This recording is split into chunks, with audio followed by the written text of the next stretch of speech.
Estamos começando o vídeo desta quarta-feira e a notícia indiscutivelmente mais importante que rolou na noite de ontem foi a CBF remanejando as datas do campeonato. Já havia previsto que seria colocado, o campeonato retomaria depois de 2 rodadas suspensas no primeiro final de semana do mês de junho, e aconteceu, mas não é a 9ª rodada, porque a 7ª e a 8ª foram suspensas em função da tragédia no Rio Grande do Sul. Mas a CBF eu acho que agiu corretamente. Para não haver uma quebra dentro do campeonato, ela coloca na retomada a rodada número 7 e segue em frente, então, dentro da normalidade que o calendário e que a própria competição havia previsto.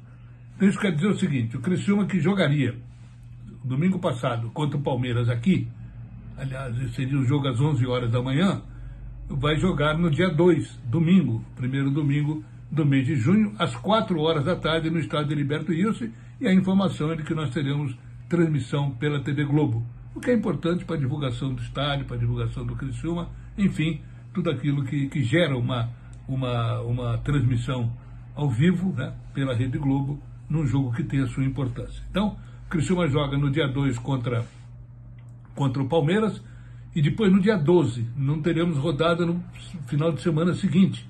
No dia 12 vai jogar contra o Atlético Paranaense lá em Curitiba. E em meio a isso, teremos na quinta-feira o jogo contra o Bahia. Há uma discussão, ou pelo menos uma situação de especulação, eu diria melhor, né? Com relação ao sistema de jogo que o Criciúma poderia usar, mas de qualquer forma o Tencate deve saber, conhece o Bahia, time que vem num bom momento dentro do campeonato, é o segundo colocado, mas empatado em pontos com o Atlético Paranaense, que é o primeiro, perde apenas nos critérios, tem um saldo de gols menor do que o time paranaense. Então é um jogo difícil, é um jogo duro. Rogério Ceni é um bom treinador, então o Tencate, que teve todo esse tempo aí para trabalhar o time, praticamente mais de 20 dias, né, para trabalhar o seu esquema de jogo, poderá colocar em campo aquilo que ele entende seja o melhor. Eu não vou ficar especulando aqui de que forma tem que jogar. Eu tenho a minha opinião. Eu acho que o Criciúma não pode jogar de peito aberto. A torcida vai estar presente, vai lotar o estádio, é sempre importante o grito do torcedor, o incentivo do torcedor, mas tem que tomar cuidado, né? O Bahia não é qualquer time, não. É um time que está fazendo uma boa temporada, é um time que tem bons jogadores, tem um excelente meio de campo, mas enfim, vai ser um baita jogo, eu não tenho a mínima dúvida disso, né? E a gente poderá ver aí a retomada do futebol numa boa intensidade. Eu espero que Criciúma e Bahia apresentem um bom espetáculo. E tem o seguinte, retornando um pouco à Série A do Campeonato Brasileiro, eu estou vendo aqui a tabela, o Criciúma hoje está na tabela em 14º lugar, mas ele tem apenas 3 jogos realizados. Ele já conseguiu 5 pontos.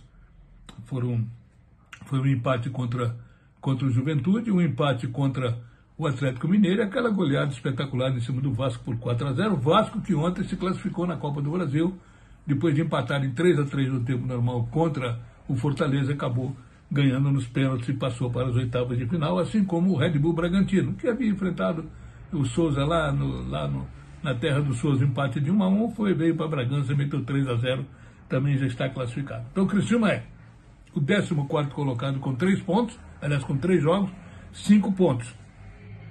Agora o mais otimista faz aquele cálculo, né? A maioria dos times já fizeram 6 jogos, cumpriram as 6 rodadas. Se não houvesse essa transferência de jogos, o Criciúma teria mais 3 jogos realizados, e no embalo que vinha, vamos imaginar, 9 pontos, com 5 que já tem, seria líder da Série A do Campeonato Brasileiro. Infelizmente, houve essa quebra aí no embalo que vinha o Criciúma, e vamos ver se agora na retomada o time consegue manter o mesmo sistema, consegue manter a mesma pegada que teve no início do campeonato. Então, o campeonato vai chegando à sua normalidade.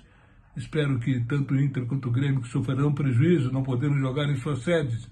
O Inter ficou de jogar aqui, não vai jogar em Barueri, o Grêmio vai jogar em Curitiba, mas já há uma previsão de que na rodada número 8, o Internacional venha jogar aqui no estádio Heriberto Ilse contra o São Paulo, mandando seu jogo por aqui. Mas eu creio que isso deverá acontecer, já está colocado na tabela, mas eu acho que mais alguns dias aí, mais algumas rodadas, e as equipes gaúchas poderão jogar em Caxias do Sul. Difícil jogar em Porto Alegre, tanto o estádio de um quanto de outro, completamente alagado ainda, tem toda a manutenção, toda a reforma, todos os cuidados para ser feito, limpeza de sujeira, enfim, tudo aquilo que gera em função das enchentes que aconteceram. Mas Caxias está preservado. Assim como o Juventude vai jogar em casa, certamente Grêmio e Internacional poderão também, se quiserem, mandar seus jogos em Caxias do Sul, mais perto do seu torcedor. Então era isso por hoje. Espero que o campeonato, que o Criciúma, na quinta-feira ou amanhã, né, possa fazer um bom jogo, buscar um bom resultado, conseguir a classificação, e na sexta-feira a gente volta a conversar. Um abraço a todos e fiquem com Deus.